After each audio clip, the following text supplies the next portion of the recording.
অসম বঙালী যুৱ ছাত্ৰ ফেডাৰেশ্যনৰ সংবাদমেল অসম বঙালী যুৱ ছাত্ৰ ফেডাৰেশ্যনৰ ওদালগুৰি জিলা সমিতিৰ সভাপতি গোবিন্দ দেক পদৰ পৰা বহিষ্কাৰ অনৈতিক কাম কাজত লিপ্ত হোৱাৰ লগতে সংগঠনৰ সংবিধানৰ গৰিমা লাঘৱ কৰাক লৈ সংবাদমেল সম্বোধন আজি অসম বঙালী যুৱ ছাত্ৰ ফেডাৰেশ্যন আমাৰ এইখন ওদালগুৰি জিলা সমিতি পূৰ্ণাংগ জিলা সমিতি এখন নাছিল বিগত দিনত আমি এক এডহক কমিটি গঠন কৰি দিয়া হৈছিল আৰু সেই এডহক কমিটিখনৰ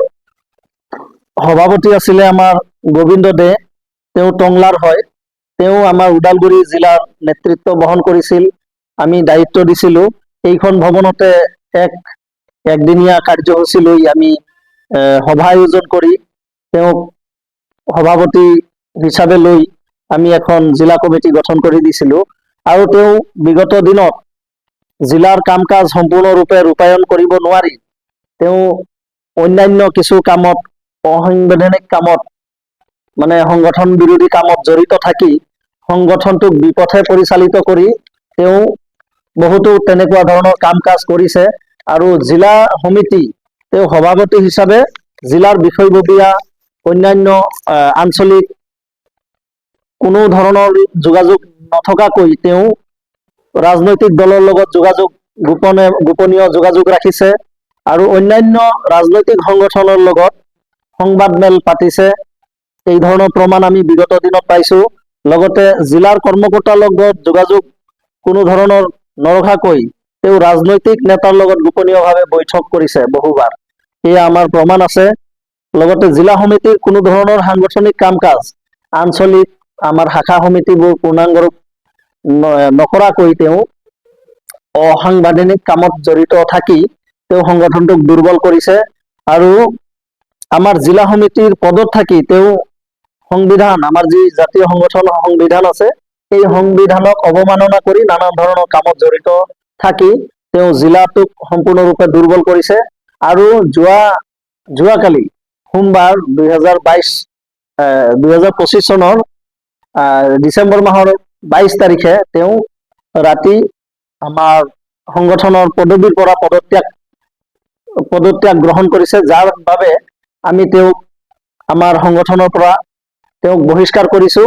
আজিৰ তাৰিখৰ পৰা আমাৰ ওদালগুৰি জিলা সমিতিৰ তেখেতে কোনো ধৰণৰ পদবীত নাই তেওঁ এজন সাধাৰণ নাগৰিক তেওঁ আমি জিলা সমিতিৰ পৰা সম্পূৰ্ণৰূপে তেওঁক বহিষ্কাৰ কৰিছো এইখিনিয়ে আছিল আজি আমাৰ প্ৰেছ মিট সংবাদমেল আৰু আজিৰ পৰা তেখেতে আমাৰ অসম বাঙালী যুৱ ছাত্ৰ ফেডাৰেশ্যনৰ জিলা সমিতিৰ লগতে কোনো ধৰণৰ তেনেকুৱা সাংগঠনিক কাম কাজত জড়িত নাই বুলি আমি আজি সংবাদমেল যোগে আমি এইখিনি ঘোষণা কৰিছো পিন্টু পালৰ নামত যোনটো অভিযোগ দিছে আমাৰ ক্ষেত্ৰীয় কমিটিৰ এছিষ্টেণ্ট ছেক্ৰেটাৰী গোবিন্দ দেৱ মহোদয় আমাৰ জিলাৰ সভাপতি তেওঁ সম্পূৰ্ণৰূপে এইটো ভুৱা এটা আপত্তিজনক মন্তব্য কৰিছে যে পিন্টু পালে ওদালগুৰি জিলাটো দুৰ্বল বুলি কৰি আছে এইটো আচল কথা এইটো নহয় তেওঁ জিলাৰ বাকী সদস্যবিলাকে আমাৰ তাত কমপ্লেইন কৰিছে যে সভাপতিয়ে বিভিন্ন ধৰণৰ কামত লিপ্ত থকাৰ কাৰণে ৰাজনৈতিক দলে হওক বেলেগ সংগঠনত সংবাদমেল হওক যিবিলাকে তেওঁলোকে অভিযোগ দিছে সেইটো কৰাৰ বাবে পিন্টু পালক তেওঁ টাৰ্গেট কৰিছে গতিকে সেইটো টোটেলি ভুৱা সেইটোৰ কাৰণত আমাৰ সংগঠনৰ পৰা কোনো ধৰণৰ আপত্তিজনক মন্তব্য নাই আজি যোনটো সংবাদমেলৰ জৰিয়তে আমাৰ যোনটো কাৰ্যকৰী হিচাপে আমি গোবিন্দ দে মহাশয় আজিৰ পৰা আমাৰ সভাপতিৰ পদৰ পৰা তেওঁক বহিষ্কাৰ কৰা হৈছে লগতে আমি আজি এটা আহ্বায়ক কমিটি এটা বনাইছো বিগত বিপ্লৱ দাস কলাইগাঁও অসীম শৰ্মা কলাইগাঁও পিন্টু পাল ঘাগৰা সঞ্জয় দেৱনাথ হৰিচিগা বাপি বসাক টংলা গোবিন্দ কৰ টংলা সুশান্ত সৰকাৰ টংলা মুকুন্দ দাস ডিমাকুচি ৰাজা আবদ্য পানেৰি প্ৰবীণ দেৱনাথ ৰৌতা সমী ৰাইজ ৰৌতা এইটো আমি এটা ইনচাৰ্জ হিচাপে এটা কমিটি গঠন কৰি দিছো যে অতি সোনকালে আমাৰ ডিষ্ট্ৰিক্টটো পূৰ্ণাংগ ৰূপে যাতে সাংগঠনিক কামত লিপ্ত হোৱাৰ বাবে অতি সোনকালে তেওঁলোকে মিটিং এটা পাতি ডিষ্ট্ৰিক্টটো ফুল প্ৰেজেণ্ট কৰি সংবিধানৰ মতে কাম কাজ কৰিবলৈ অনুৰোধ জনোৱা আজি যোৱাকালি এটা ছ'চিয়েল মিডিয়াত আমাৰ সভাপতি দেৱ শ্ৰীযুত আমাৰ গোবিন্দ দেৱ ডাঙৰীয়াই এটা অভিযোগ উত্থাপন কৰিছে যে Pintu Pal all Assam youth and student ফেডাৰেশ্যনৰ আমাৰ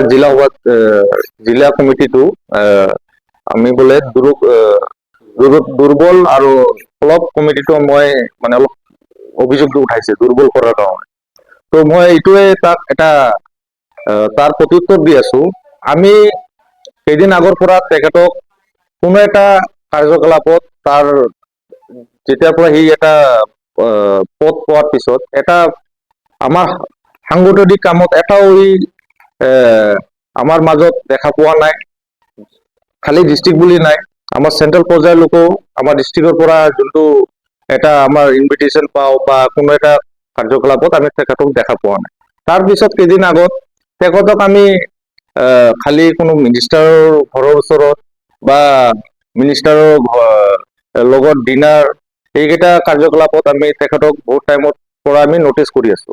তাৰপিছত আমাৰ ডিষ্ট্ৰিক্ট এটাক আমাৰ অভিযোগ দিছে জোনাল হিচাপত ক্ষেত্ৰীয় কমিটি হিচাপত বিটিআৰৰ তেখেতে বোলে এনেকা কাৰ্যকলাপ কৰি আছে। তাৰ ওপৰত ভিত্তি কৰি আমি তেখেতক এটা 25 তাৰিখে আমি এটা ডিষ্ট্ৰিক্ট এক্সিকিউটিভ মিটিঙৰ কাৰণে আমি এটা আহ্বান কৰিছিলো। তেখেতে এইটো অমান্য কৰি তেখেতে বেলেগ সংগঠনত যাই ফালে আমাৰ যোনটো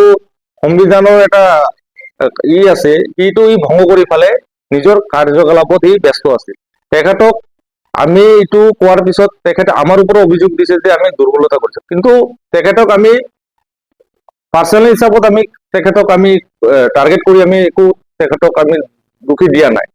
আমাৰ সংবিধানত যোনটো এটা সাংগঠনিক কাৰ্যকলাপত এটা যোনটো কৰ্তব্য থাকে সেই কৰ্তব্য পালন কৰিব পৰা নাই। ওদালগুৰিৰ পৰা Chinmoy Deka report, Pratah Time Digital. Mobile plus physiotherapy wellness and rehabilitation centre দক্ষিণ কামৰূপৰ ব্যৱসায়িক প্ৰাণকেন্দ্ৰ বিজয়নগৰৰ লগতে VIP চক আৰু গুৱাহাটী মালিগাঁও পাণ্ডৱনগৰত থকা তিনিওখন ক্লিনিক বৰ্তমান প্ৰায় 20 বছৰৰ অভিজ্ঞতা পুষ্ট তথা এতিয়ালৈকে প্ৰায় 40,000 ৰোগীক সুস্থ কৰি তোলা ডক্টৰ পল্লৱী নাথৰ তত্বাৱধানত চলি আছে। এই ফিজিঅ'থেৰাপি চেণ্টাৰ তিনিটাত বৰ্তমান অভিজ্ঞ ডক্টৰৰ দ্বাৰা যিকোনো জটিল ফিজিঅ'থেৰাপি চিকিৎসাৰ লগতে যিকোনো ৰোগীৰ ঘৰলৈ গৈ চিকিৎসা সেৱাৰ সুব্যৱস্থাও ৰাখিছে। আমাৰ ঠিকনা mobile plus physiotherapy wellness and rehabilitation centre, opposite Uparshali Bijoynagar SBI branch. আমাৰ VIP চকৰ ঠিকনাটো হ'ল VIP Chowk near VIP bus stop, Borjhar, Guwahati. আমাৰ মালিগাঁও ঠিকনাটো হ'ল চেলাছ 360 physiotherapy and rehabilitation centre, Maligaon Pandavnagar, Guwahati 12। আমাৰ যোগাযোগ নম্বৰ হৈছে 8011744696।